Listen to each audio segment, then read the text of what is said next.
मुंबईत येऊन मुंबईतील आझाद मैदानात आंदोलन करण्यावर जरांगे पाटील अद्यापही ठामच आहे। जरांगे पाटील यांनी न्यायालयाचा अवमान करू नये। जर गणेशोत्सवाच्या काळात मुंबईमध्ये आझाद मैदानात येऊन आंदोलन केलं तर कोर्टाचा अवमान अंतर्गत त्यांच्यावर कारवाई होऊ शकते, असं वकील गुणरत्न सदावर्ते यांनी सांगितलेलं आहे। आणि या संदर्भात गुणरत्न सदावर्ते यांच्यासोबत संवाद साधलाय आमचे प्रतिनिधी भूषण शिंदे यांनी। पाहूयात। आपल्यासोबत आहेत गुणरत्न सदावर्ते सर, खूप सारं स्वागत सर। एकंदर गणेशोत्सव येतो आहे, त्यासोबत मनोज जरांगे पाटील अजूनही ठाम आहेत, मुंबईत येण्यावरती, मुंबईमध्ये येणार आहेत, आझाद मैदानामध्ये येऊन आंदोलन करायची अजूनही भाषा करत आहेत। कसं पाहता या एक आव्हानाकडे आणि तुमच्या एकंदर या याचिकेकडे?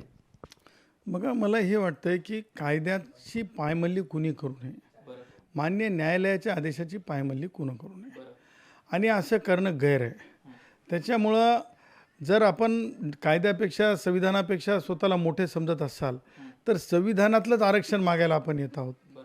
जे संविधानाची पायमल्ली करतील त्यांना संविधानाचं आरक्षण मागताना काहीतरी संविधानाच्या प्रती आपण संवेदनशील आहेत का असा विचार करावा लागतो, आणि विचार केला पाहिजे।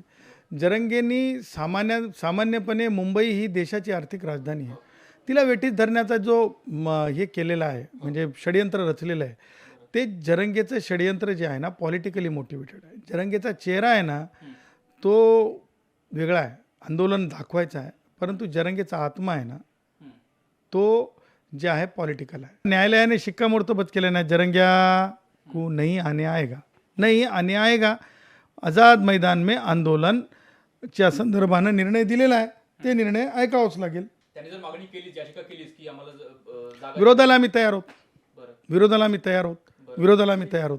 कशा प्रकारे विरोध असेल? कायदेशीर विरोध असेल, संविधानातल्या तरतुदी वाचून असेल, पोलीस मॅन्युअलमधल्या, बॉम्बे पोलीस ॲक्टमधल्या तरतुदी वाचून असेल, गुणरत्न सदावर्ते विरुद्ध महाराष्ट्र शासनमध्ये दिलेल्या पोलीस न्यायालयाच्या आदेशावरून असेल। लोकशाही मराठी ऐका, पहा, जागरूक रहा।